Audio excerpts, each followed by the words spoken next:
Run a background check. My husband Mark whispered the words so quietly that no one else at the table could possibly hear them. But to me they landed like a thunderclap. I froze in the middle of lifting my wine glass.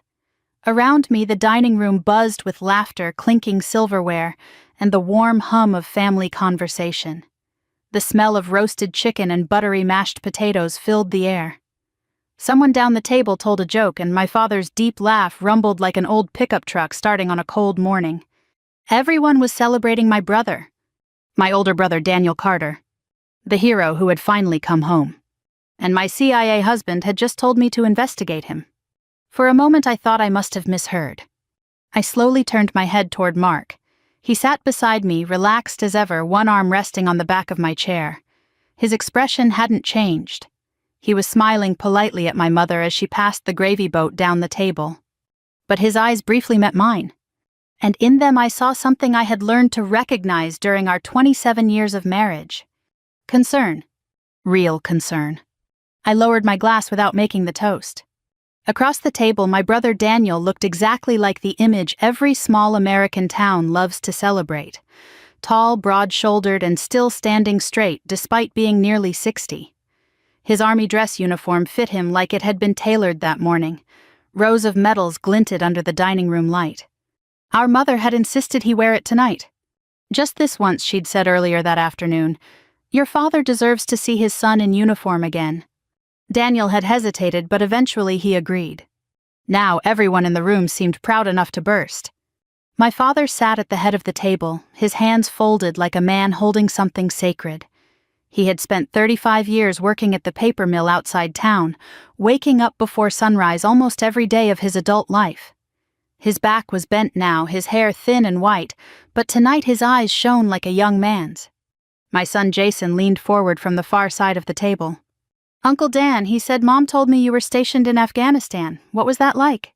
Daniel smiled in that easy way of his. Well, he said it's a long story. Everyone leaned in. People love stories about heroes, and Daniel had always been good at telling them. I watched him carefully as he spoke. Maybe it was Mark's whisper echoing in my head, but suddenly I noticed things I hadn't before. The slight pause before he answered certain questions. The way his fingers tapped lightly against his wine glass. The way his smile sometimes appeared just a second too late. Still, the stories sounded impressive. Convoys through desert roads, night patrols, close calls that ended with courage and teamwork. The kind of stories that made neighbors proud to say they knew him. My mother wiped a tear from her eye halfway through one of them. Oh, Danny, she said softly. You never told us how dangerous it really was. Daniel reached across the table and squeezed her hand. Didn't want to worry you, Mom. Mark remained quiet beside me.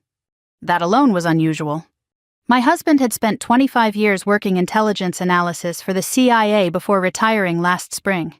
He was not a dramatic man, not suspicious by nature. But he was observant. Painfully observant. When he noticed something, it was rarely nothing. Eventually, the conversation turned back to me. Well, Emily, my father said, lifting his glass, weren't you about to say something earlier? Everyone looked at me. I forced a smile. Oh, just welcoming Danny home, I said. Daniel grinned. Well, that deserves a toast. I stood slowly. For a moment I studied my brother's face. We had grown up together in this same town in western Pennsylvania, rode bikes down the same cracked sidewalks, shared the same kitchen table for thousands of meals just like this one. He had always been the brave one. The older brother who chased bullies away and fixed broken bicycles. When he enlisted in the army at 19, none of us were surprised. Still, Mark's whisper lingered in my mind. Run a background check. I cleared my throat. To my brother, I said. Everyone raised their glasses. To Daniel, who served our country, made us proud, and finally made it home safe. Glasses clinked. Welcome home, my father added. Daniel nodded quietly. Thanks, Dad. The toast ended and dinner continued. But something had shifted. I noticed Mark watching Daniel occasionally. Not staring. Just observing. That same calm, quiet attention I'd seen him use while studying news briefings at the kitchen table over morning coffee for decades. Later that evening, after everyone had moved to the living room for pie and coffee, I slipped out onto the back porch. The autumn air felt cool and sharp in my lungs. The same porch where Daniel and I used to sit during summer thunderstorms as kids. The screen door creaked behind me. Mark stepped outside. For a moment, we both listened to the sound of crickets in the yard. Then I turned to him. "You want to tell me what that was about?" Mark leaned against the railing. "I might be wrong," he said. "That's not very reassuring." He exhaled slowly. "I've heard thousands of military briefings in my life," he said. "Real ones. And some of Danny's stories don't line up." My stomach tightened. "What do you mean?" "Dates, units, little details." "That doesn't mean he's lying." "I didn't say he was." Mark looked back through the kitchen window where Daniel stood laughing with our parents. "I just think he said quietly it wouldn't hurt to check." I folded my arms. "That's my brother." "I know." "You're asking me to investigate him like he's some kind of criminal." "No," Mark said gently. "I'm asking you to make sure the man your family is celebrating is really the man he says he is." The words hung in the cold air between us. Inside the house, my brother's laughter echoed through the walls, and for the first time in my life, I wondered if I truly knew him. I did not sleep much that night. Mark fell asleep the way he always had, quietly, one arm over his chest, breathing slow and steady, as if his conscience and his body had reached some private agreement years ago.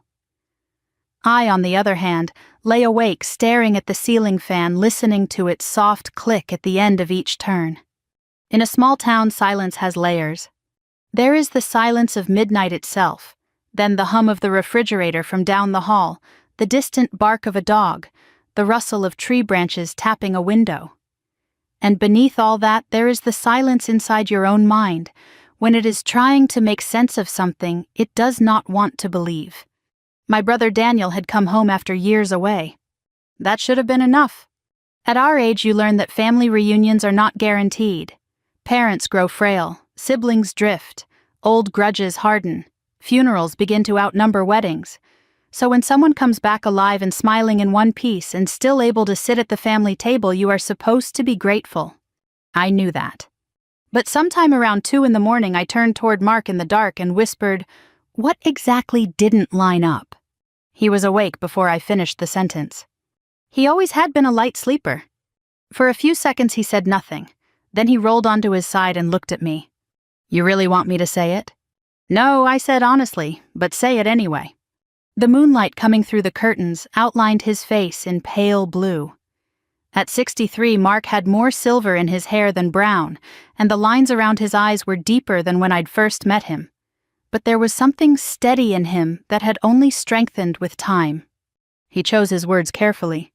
"Danny said he was stationed at Bagram during a certain period," he said. Then later he described an assignment that would have put him somewhere else entirely. Maybe he just misspoke. Maybe. He paused. He also mentioned serving with a unit designation that doesn't fit the ribbon set he was wearing. I stared at him. "I don't even know what that means." "I know," he said softly. "Most people wouldn't." The gentleness in his voice irritated me more than if he'd been sharp. "You're talking about my brother like he's a file on your desk." "I'm trying not to," Mark replied. I pushed the blanket down and sat up. "This is exactly why people think government men never retire. You all keep doing the job at the dinner table." Mark didn't react. He had heard my temper before and knew better than to step in front of it.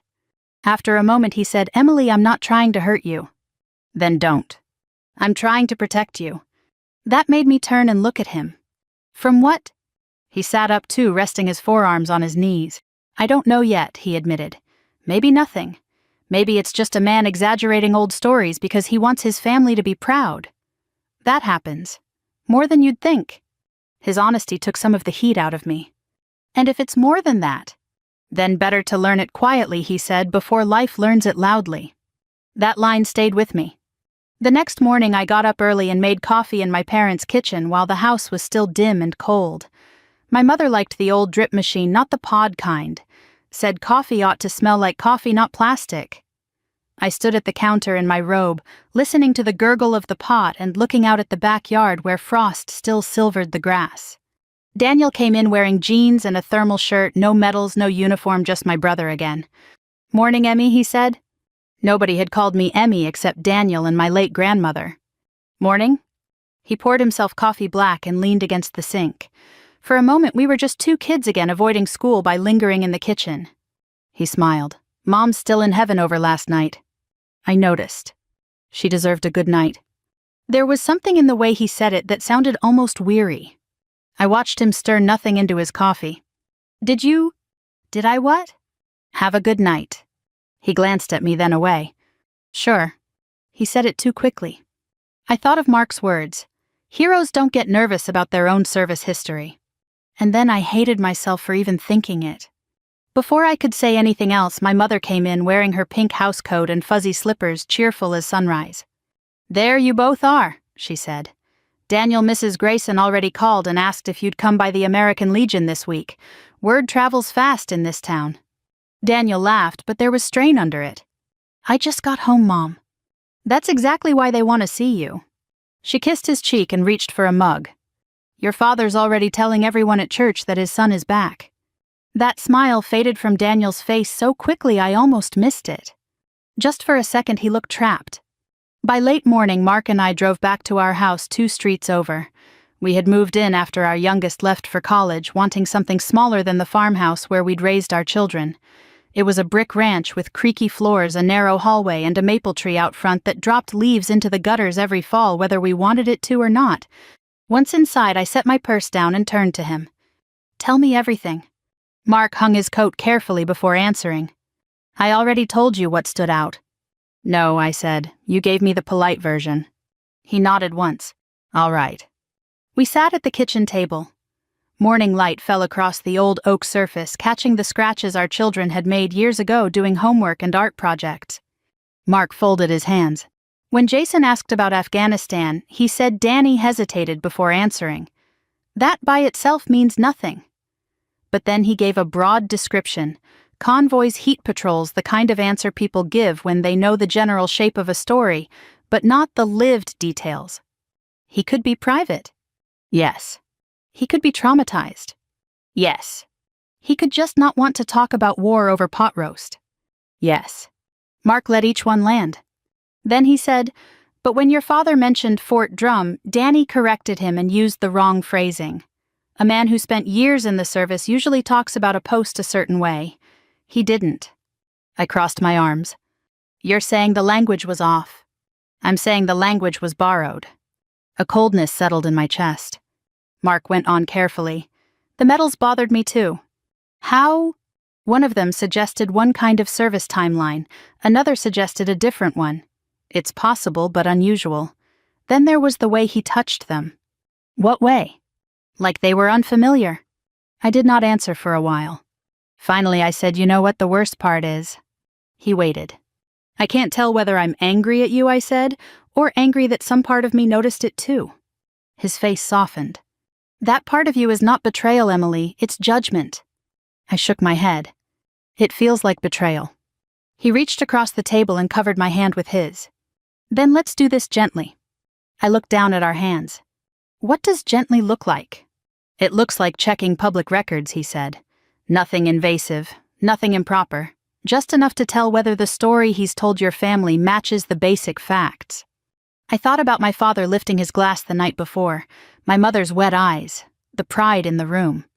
Then I thought about Daniel's face when she mentioned the American Legion. Not proud. Panicked. All right, I said quietly, we check. Mark nodded, but there was no satisfaction in him, only concern. That afternoon, while he opened his laptop in the den, I stood in the doorway for a long moment, unable to move. It felt strange to examine my own brother this way. Shameful even. Yet a harder truth had begun to settle over me, one that comes to many of us later in life. Love does not cancel facts, and sometimes the people we have known the longest are the ones we see least clearly. When Mark looked up at me, he did not speak. He simply waited. I stepped into the room, closed the door behind me, and sat down beside him. Then I took a breath and said the words I never imagined I would say about my own brother. Start with his discharge date. The first thing I learned about investigating someone you love is that it feels nothing like the movies. There is no dramatic music, no dark alley, no clever one-liner at the end of a phone call. There is just a laptop on a desk in a quiet Pennsylvania house, 2 cups of coffee going cold, and the slow, sickening realization that every new fact might loosen a brick in the foundation of your family. Mark handled the computer, but I handled the silence. He was better at systems databases, the careful sorting of what mattered and what didn't. I was better at living with the discomfort that came after each small discovery. Between the two of us, it made for a long afternoon. We started with the basics. Publicly accessible military records, veteran registries, old local newspaper archives, alumni updates, property records, the kind of scattered trail a person leaves behind in American life without ever thinking about it. A mention here, a mailing address there, a reunion notice in a church bulletin, a county court filing 10 years back. At first, there was nothing that looked alarming.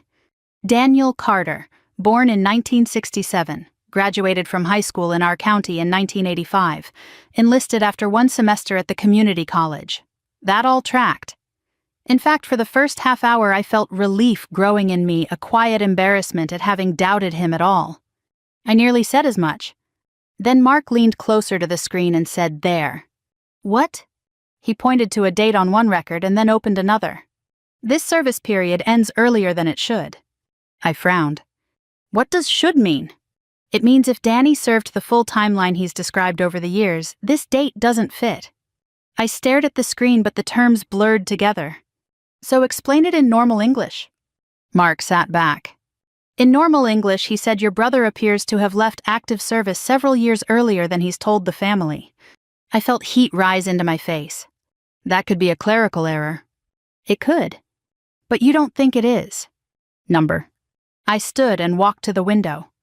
Outside, a leaf blower whined somewhere down the block. Mrs. Healy from next door was dragging her trash bin to the curb in her house slippers. Life continued in all its ordinary forms, which somehow made what we were doing feel even more unreal. My brother had always told the same version of his life. He had served honorably for decades. He had seen things he rarely discussed. He had retired quietly. He did not boast exactly, but he accepted admiration in that solemn, modest way people trust. And now the dates did not line up. "Keep going," I said. Mark glanced at me. "You sure?" "No," I said, "but keep going." By mid-afternoon, we had pieced together more than I wanted to know and less than we needed. The official trail was patchy, but one thing became clearer. Daniel had not served as continuously as he implied. There were gaps, large ones. Years where his location and employment were murky. Years where he seemed to move from one rental address to another across Ohio and West Virginia. Years that never once came up in his polished stories at family gatherings. Mark wrote notes by hand on a legal pad, old-school neat block letters. 1985 enlistment. 1989 transfer. 1992 possible separation. 1993 to 1998 unclear. I hated that yellow pad. I hated the calm way he wrote on it. Most of all, I hated the small part of myself that had begun looking for patterns, too. At around 4 o'clock, I called my cousin Linda in Dayton. If every family has a historian, Linda was ours. She kept Christmas cards in labeled boxes, remembered anniversaries no one else did, and could tell you who attended whose graduation party in 1978 without pausing to think. She and Daniel had stayed in touch more than I had during certain years. When she answered, I forced brightness into my voice. "Linda, it's Emily." "Well, look who remembered she has a cousin," she said warmly. We exchanged the usual pleasantries. Her hip was still bothering her. Her grandson was thinking about transferring colleges. The Methodist Church had finally replaced the carpet in the fellowship hall. Normal things, anchoring things. Then I said, "Can I ask you something about Danny?" There was a pause. "What about him? Did he ever live near you for a while in the 90s? Another pause, longer this time. "Why are you asking?" I glanced toward the den where Mark sat quietly waiting. "Because I'm trying to piece together his timeline." Linda exhaled. "He was in Dayton for a bit," she said carefully. "Not long." "Doing what?" "I don't know exactly. Some kind of warehouse work, I think." I gripped the phone tighter. "Warehouse work. That's what he told us." "That doesn't make sense." Well, she said, her voice lowering a lot about that period didn't make sense. I closed my eyes. "Linda, what aren't you telling me?" She hesitated again, and when she spoke her tone had changed, softer, older. "Emily, I always assumed you knew more than I did." "Knew what?" "That Danny had a rough stretch." The room seemed to tilt. "What kind of rough stretch?" "Money troubles. Drinking for a while. He wasn't himself. Your Aunt Ruth let him stay with her for 3 months and then he disappeared again. We didn't ask too many questions." "Why not?" "Because your mother was so proud of him," Linda said.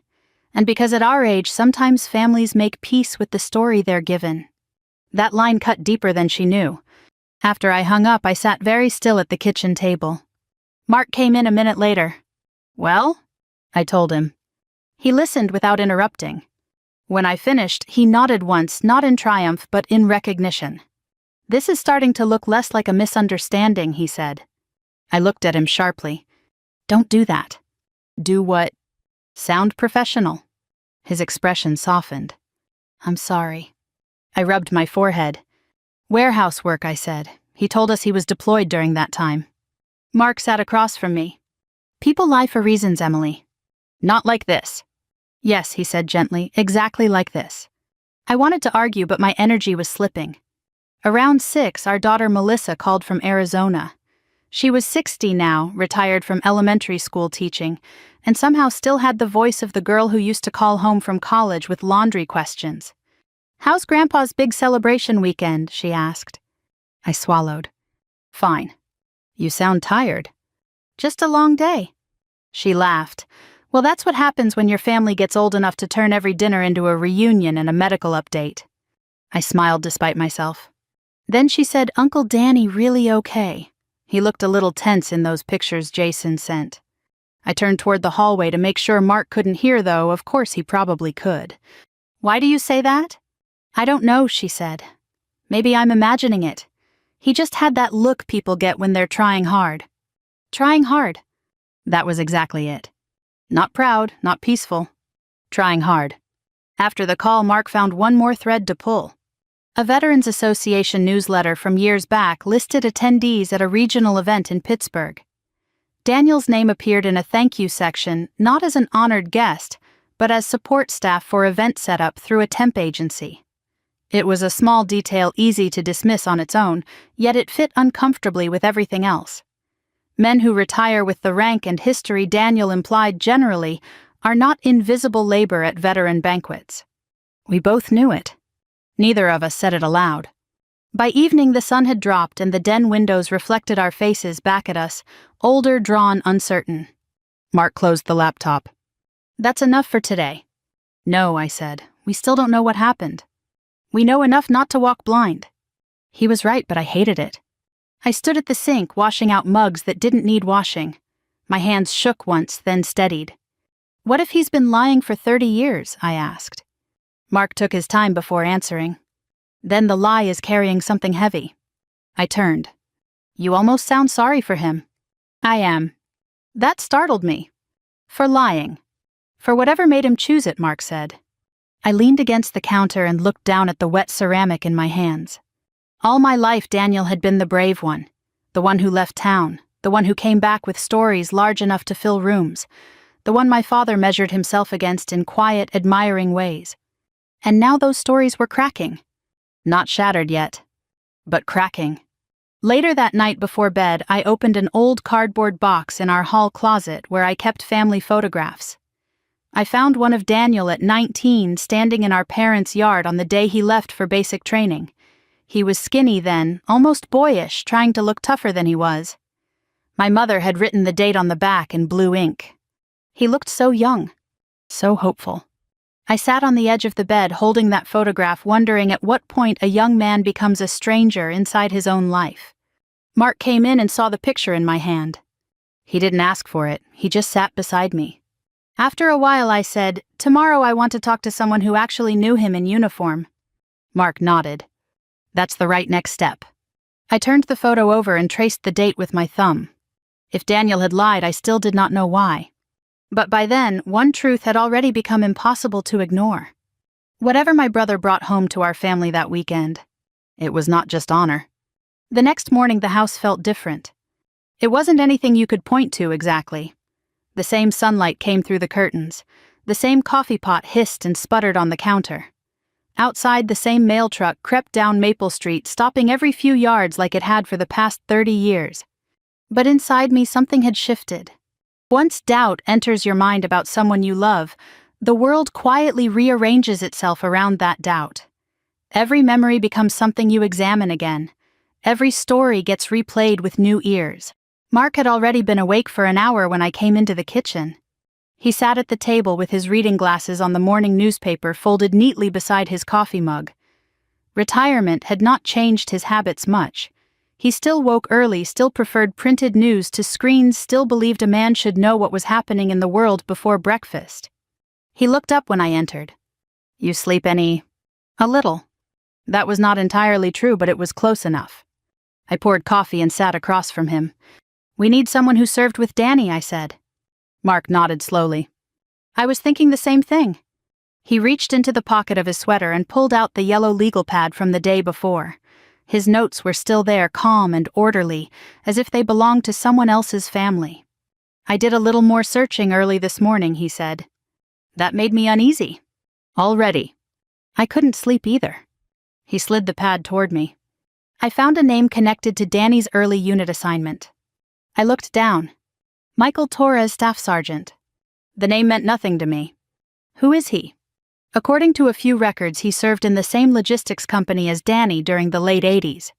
And he lives 2 counties over now. I stared at the name. "You want to call him?" "I want you to call him." "Why me?"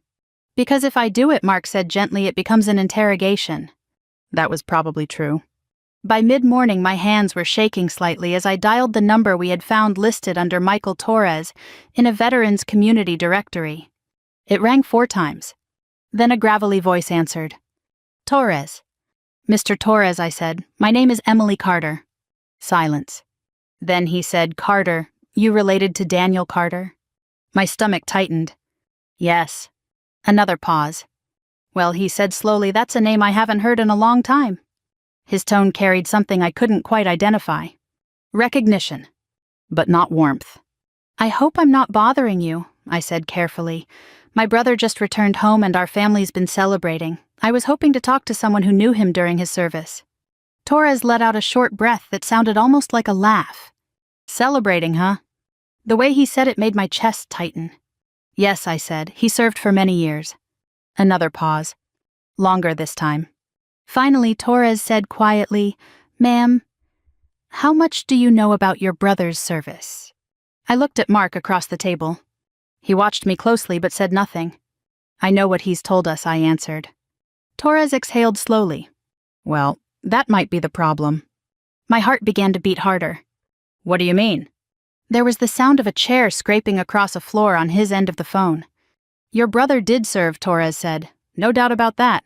Good kid when he first showed up, too. Smart, quick learner." Relief flickered briefly inside me. "But," I asked. "But he didn't stay long." The word long echoed inside my head. "How long?" "Couple years." That didn't make sense. He told us he served decades. Torres didn't answer right away. When he did, his voice carried the quiet patience of a man who had repeated uncomfortable truths before. "Ma'am, Danny was discharged." The room seemed to shrink around me. "Discharged," I whispered. "Yes." "For what?" Torres hesitated. "I don't like speaking ill of a man behind his back." "I'm his sister," I said, "and my parents are elderly. If they've been told something untrue, I need to know." Another long pause. Finally, he said, "It wasn't criminal or anything like that." Relief washed over me for half a second. Then he continued. "It was a disciplinary discharge. Drinking on duty, a couple incidents that stacked up, nothing violent, just a young guy who couldn't keep himself together." My eyes filled with tears. "That can't be right." "I wish it wasn't." Mark leaned forward slightly but still said nothing. Torres continued, speaking, his voice almost apologetic. "Danny wasn't a bad man. In fact, a lot of us liked him. But the Army doesn't run on potential. It runs on discipline." "And the medals?" I asked weakly. "What medals?" I swallowed. "He came home wearing several decorations." Torres was silent for so long I thought the line had dropped. Then he said quietly, "Ma'am, Danny didn't earn any combat medals." The words felt like cold water. None. Number. My voice shook. He wore them last night. Torres sighed. Then someone sold him something he didn't deserve. I ended the call a few minutes later, though I barely remember how. The kitchen felt strangely distant, as if I were standing in someone else's house. Mark gently took the phone from my hand and placed it on the table. Neither of us spoke for a long moment. Finally, I whispered he lied. Mark nodded. Yes. I sank into the chair. Not just a little lie. Number. A lifetime lie. He didn't disagree. Tears slid down my cheeks, though I wasn't sure exactly what I was mourning. The brother I thought I knew. The pride my parents felt. Or the fragile version of Daniel that must have been hiding underneath it all. Why would he do this, I asked. Mark's voice remained soft. Shame. Shame. When people feel they've failed the people they love, he said they sometimes build a version of themselves that didn't fail. I thought about Daniel's face when Mom mentioned the American Legion. About how quickly his smile had faded.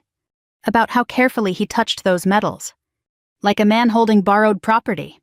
Later that afternoon, I drove back to my parents' house alone. Mark offered to come, but I shook my head. This part belongs to me. The house looked peaceful from the outside.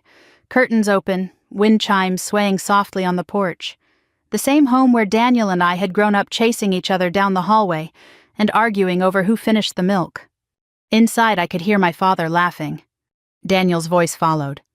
They were in the living room. I stood in the hallway for a moment, holding the truth in my chest like something fragile and dangerous. For the first time in my life, I realized something painful. My brother hadn't come home carrying glory. He had come home carrying a secret. And now, I was the one who knew it. I found Daniel in my parents' garage. The overhead door was half open, letting in a band of late-afternoon light that stretched across the concrete floor. Dust floated through it like tiny sparks. My father kept the garage the way he kept everything else in his life, orderly, practical, touched by years of use. Fishing rods in one corner, a snow shovel hanging on hooks, a workbench lined with coffee cans full of nails and screws that had probably been there since 1982. Daniel stood by the old freezer with a can of beer in his hand. He looked up when he saw me. Well, he said with a crooked smile, there you are. Mom said you came by.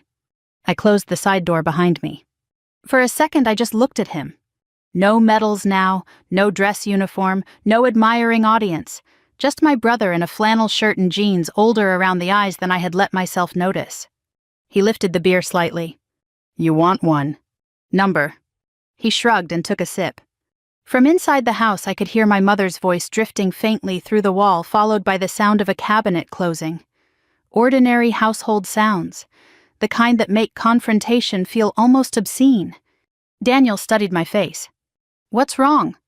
There are moments in life when you realize there is no graceful version of what comes next. I took a breath. I spoke to Michael Torres this morning. The change in Daniel's expression was immediate. Not dramatic. Not theatrical. Just the quiet draining away of color from a man who has suddenly understood that the room he is standing in no longer belongs to him. He lowered the beer can. You talked to who? Michael Torres, staff sergeant, your old unit. Daniel looked away toward the half-open garage door. The silence stretched. Finally, he gave a short, humorless laugh. Mark put you up to that. Don't do that. Do what? Don't make this about Mark. Daniel set the beer on the workbench with more care than necessary. So what exactly did Mike have to say? I stepped closer. You tell me. His jaw tightened. For a few seconds, neither of us spoke.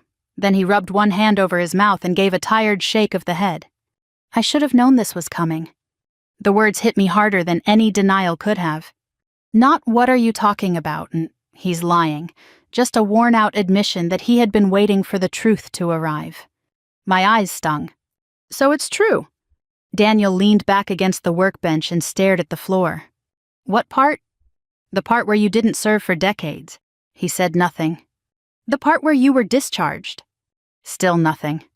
The part where those medals weren't yours. At that, his eyes shut for a moment. When he opened them again, they looked older. Yes, he said. Just one word. Yes. I had prepared myself for anger, for excuses for that stubborn Carter pride that ran through every branch of our family tree. I had not prepared for surrender. I folded my arms tightly across my chest because I suddenly felt cold. How long, I asked? Daniel swallowed. I was in for just under 4 years. I stared at him. 4. He nodded once. You let Mom and Dad believe it was 25. I know. You let this whole town believe you were some decorated combat veteran. I know. You sat at that table last night while Daddy looked at you like... My voice broke. Daniel turned away. Emily. No. I stepped closer. You don't get to say my name like I'm the one who needs calming down. He nodded slightly. You're right. That almost made it worse. I wanted something from him I could push against. Defensiveness. Pride. A lie so obvious I could tear it apart and leave feeling righteous. Instead, I got a man who looked tired clear through his bones. Why, I asked. He laughed once, but there was no humor in it. You really want the whole thing? Yes. He picked up the beer again, then seemed to think better of it and set it back down unopened. When I enlisted, I meant it, he said. Every word I ever told you kids back then about serving, making something of myself, I meant all of it. I believed that. The photograph on my bed from the night before had shown me enough of the boy he'd been. But I said, but I was 20 years old and dumber than I knew. I got in with the wrong crowd off base, started drinking too much, missed responsibilities. One bad decision became another. He rubbed the back of his neck. It wasn't one big scandal. That would almost be easier to explain. It was a handful of stupid, weak choices that added up. And they discharged you. Yes. Why didn't you tell us? Daniel gave me a look I will never forget. Because in it I could see not the man in front of me but the younger one. He had been the one who had gotten off a bus years ago carrying a duffel bag and the ruins of his own expectations. Because Dad had told everybody his son was going to make a career of it, he said quietly. Because Mom cried when I left and told every woman in church to pray for me. Because this family didn't have much Emily, but we had pride. His voice cracked on the last word. And I came home with nothing. I felt my anger shift, not disappear, but move like furniture being dragged across a floor. What happened after? He gave a tired shrug. What happens to a lot of men who come home ashamed and don't know what to do with themselves? I bounced around. Warehouse jobs, construction, security work, slept on couches, drank too much for a few years, quit drinking after it nearly killed me. That matched what Linda had hinted at. And then he said I learned something. I waited. He looked straight at me. That people prefer a clean story. The words landed in the dusty air between us. A man who served, saw hard things, kept his mouth shut, and came home honorable, he said. People know where to put that man. They respect him. They make room for him at the table. He gave a small broken smile. A failed soldier with no plan and a bad few years in his rearview mirror. Nobody knows what to do with that man, not even his own family. I wanted to tell him he was wrong. But wasn't that exactly why he'd lied successfully for so long? Because we had all preferred the clean story. I looked at the shelves along the garage wall, the old paint cans, the cracked toolbox, the folded camping chairs my parents still kept, though they hadn't gone camping in 20 years. How did the lie get this big, I asked. Daniel let out a slow breath. It didn't happen all at once. At first, I just let people assume things. Then I stopped correcting details. Then one lie covered another. Years passed. Mom and Dad got older. Dad's friends at the mill started dying off. People looked at me and saw something that made them happy. His eyes filled then, but he blinked the tears back. And after a while, I didn't know how to take it away from them. I stood there holding my own grief and fury, unsure which one deserved to speak first. Finally, I said the medals. Daniel looked down. I bought them online. The shame in his voice was almost unbearable. For what I asked. He answered without looking up. Because when I looked in the mirror, I wanted to see the man I should have been. That broke something in me. Not my anger. That stayed. But something underneath it softened painfully. I thought of my father in the dining room lifting his glass with those rough mill worker hands. My mother smoothing Daniel's sleeve as if she could iron all the years straight. And here in the garage stood the truth, not a hero, not a monster, just a man who had built a false life out of failure and longing, and then gotten trapped inside it. I swallowed hard. You understand this can't continue? Daniel nodded. I know. You have to tell them. At that he looked up sharply. All of it? Yes. Fear flashed through his face so openly that for a moment he looked like a boy again. It'll kill Dad. No, I said quietly, the lie will. He sat down heavily on the old stool by the workbench and pressed both hands over his eyes. For several seconds he didn't speak. Then, in a voice rough with exhaustion, he asked the question I had not expected. Do you hate me? I stood there in my father's garage with sunlight fading across the floor and felt the ache of a lifetime between us. No, I said, but I don't know who I've been loving. Daniel lowered his hands. That one landed. I could see it. And maybe that was the beginning of revenge, not humiliation, not exposure, but the moment a person is forced to stand bare before the damage they have done. I turned toward the door. Tomorrow, I said, you tell them, or I will. Then I left my brother alone in the garage with his beer, his silence, and the life he could no longer keep pretending was his. The next morning arrived the way difficult mornings always do, quietly, without any concern for the people who dread them. Sunlight slipped through the kitchen curtains at my parents' house, casting thin golden lines across the table, where we had celebrated just 2 nights earlier.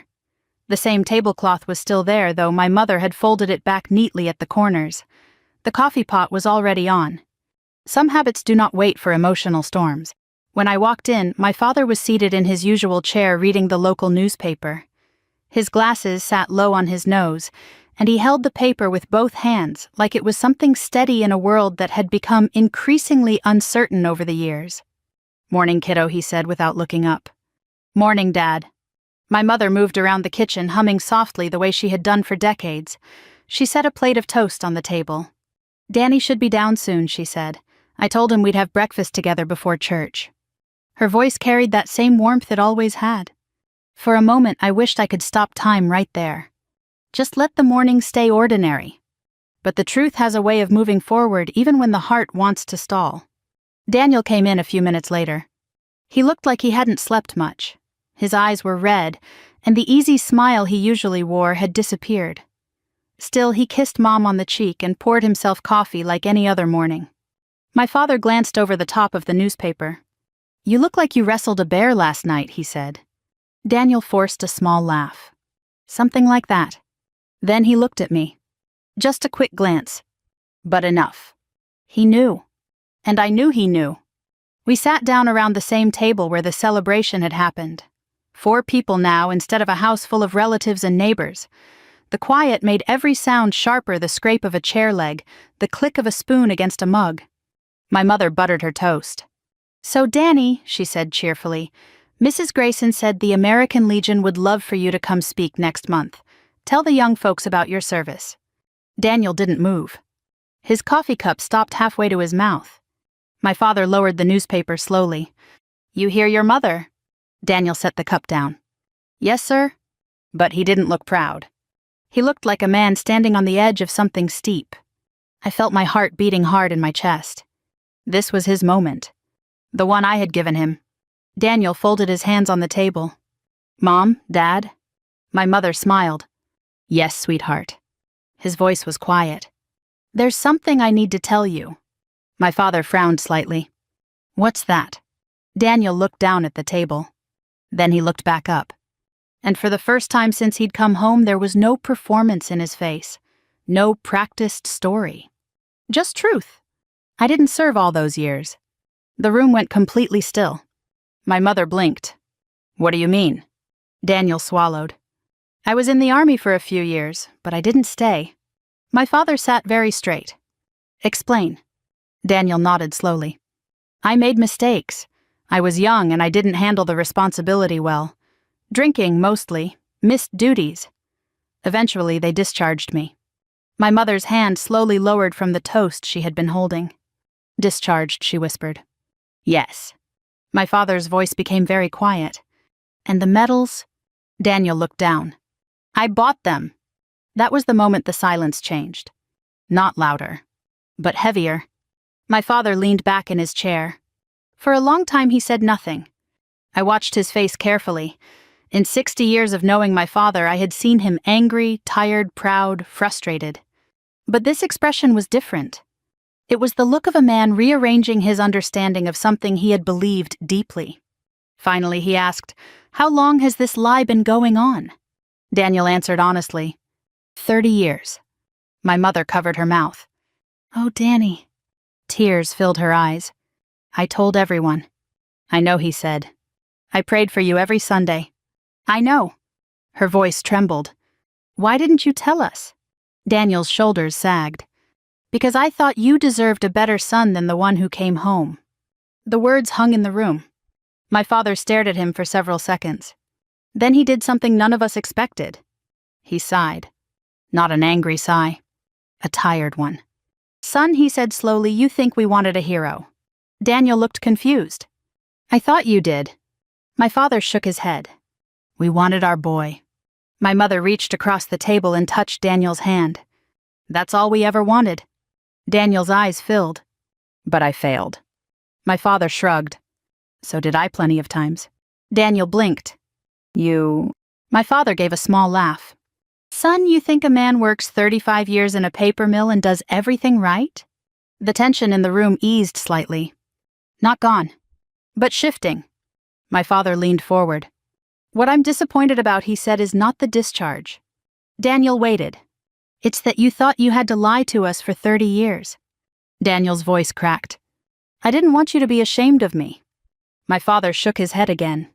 "Shame comes from lies, Danny, not from mistakes." My mother wiped her eyes with a napkin. "You must have been so lonely carrying that." Daniel looked at her, stunned. "I thought you'd hate me."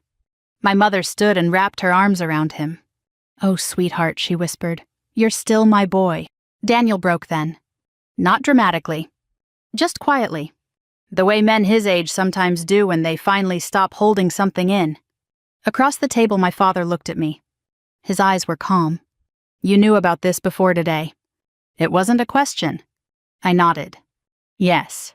"Your husband too?" "Yes." He leaned back again. "Well," he said thoughtfully, "good thing one of you married a careful man." The corner of his mouth lifted slightly. That small humor cracked the last of the tension in the room. Daniel wiped his eyes and took a shaky breath. "I'll tell the Legion the truth," he said. My father nodded. "That's the right start." My mother squeezed Daniel's shoulder. "And then you move forward." "How?" She smiled gently. "By living honestly." Later that afternoon, when I walked home with Mark, the autumn air felt different than it had the day before. Lighter. Truth does that. It hurts first. Then it clears the air. Mark listened quietly as I told him what had happened. When I finished, he nodded. "Sounds like your father handled it well." "He did." I paused. "Better than I expected." Mark smiled. "Sometimes the people we're trying hardest to protect are stronger than we think." I looked back toward my parents' house. Inside, my brother sat with them not as a hero, but as something more real. A man starting over. In the weeks after Daniel told the truth, our family moved through a strange kind of quiet. Not the quiet of anger. Not exactly the quiet of forgiveness either.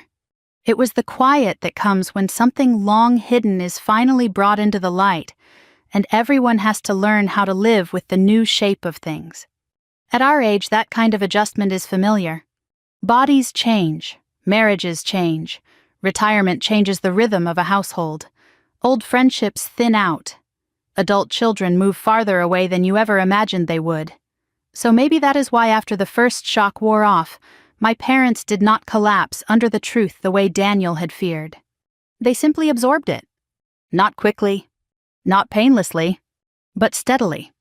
My mother still cried on and off for a few days. I found her once at the kitchen sink drying the same plate long after it was already dry. She looked at me and said, "I'm not crying because he failed when he was young. I'm crying because he was alone with it for so long." That was my mother all over. She always found the wound underneath the offense. My father was quieter than usual. He spent more time in his recliner watching the evening news with the volume too low, his hands folded over his stomach. But when I brought him soup one afternoon, he said something I have thought about many times since. "A man can survive disappointment," he told me. "What wears him down is pretending." That was as close as my father came to philosophy, and it was enough. Daniel stayed in town. That more than anything told me the truth had changed him. The old Daniel, the one who had lived behind polished stories and borrowed honor, would have left after a confession like that. He would have found some reason to move along some wounded pride to hide behind. But this Daniel remained. He got up early and helped my father clear leaves from the gutters. He took my mother grocery shopping and carried in every bag without being asked. He fixed the loose railing on the back porch. He sat at the kitchen table in plain flannel shirts and drank coffee without trying to impress anybody. At first, the town did what towns do. People talked. News travels fast in places like ours. One woman tells another in the church parking lot. Somebody overhears something at the diner. A cousin repeats a half version at the barber shop. Before long, everybody knows enough to be wrong in 3 different directions. A few people were cruel about it. One man at the hardware store muttered "phony soldier" just loud enough to be heard. Daniel heard him, so did I. Daniel kept walking. That was the moment I knew he was finally telling the truth with his life, and not just with his mouth. A week later, he asked if I would go with him to the American Legion Hall. Not to give a speech, to volunteer. I looked at him across my kitchen table where he had come to ask in person, turning his coffee mug slowly in both hands, like a man still learning what honesty required. To do what I asked. Whatever they need, he said. Set up chairs, sweep floors, drive folks to appointments if they need rides. I studied him for a moment. Why? He gave a small shrug. Because I can't undo what I did, he said. But I can stop taking up space that belongs to better men and start being useful instead. That answer stayed with me.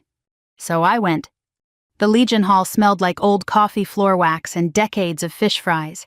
The men there were a mixture of generations: Korea, Vietnam, Gulf War, Iraq, Afghanistan. Some were broad and hardy, some were frail. A few carried themselves with that unmistakable stiffness of men whose bodies had paid interest on old service injuries for years.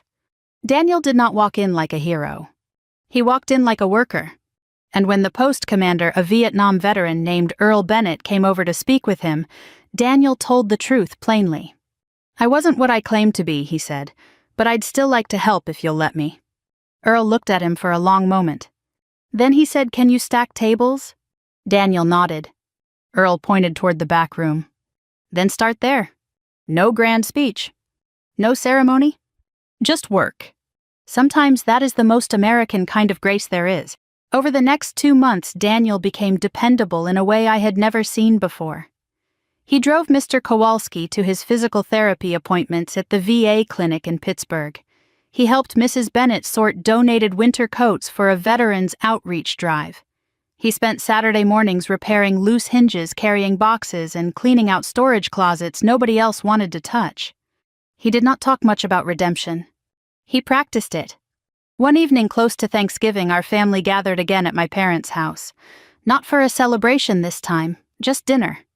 Turkey breast green beans stuffing from a box, because my mother claimed she was too old to impress anyone with homemade anymore, though she still made her pumpkin pie from scratch, because some habits are sacred. Daniel came in wearing jeans and a navy sweater. No medals. No costume. Just himself. My son Jason hugged him at the door. My daughter Melissa called in on speakerphone from Arizona. My father said grace, his voice a little shaky but sure. When we sat down, the room felt warmer than it had during that first grand homecoming dinner. Not more impressive. More honest. At one point, my father lifted his water glass. We all looked at him.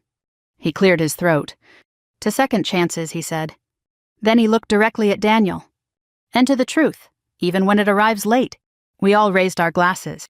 Daniel's eyes filled, but he smiled. This time it came naturally.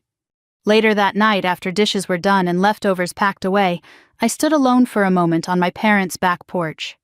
The air was cold enough to sting, and somewhere down the street a dog barked once before settling down again.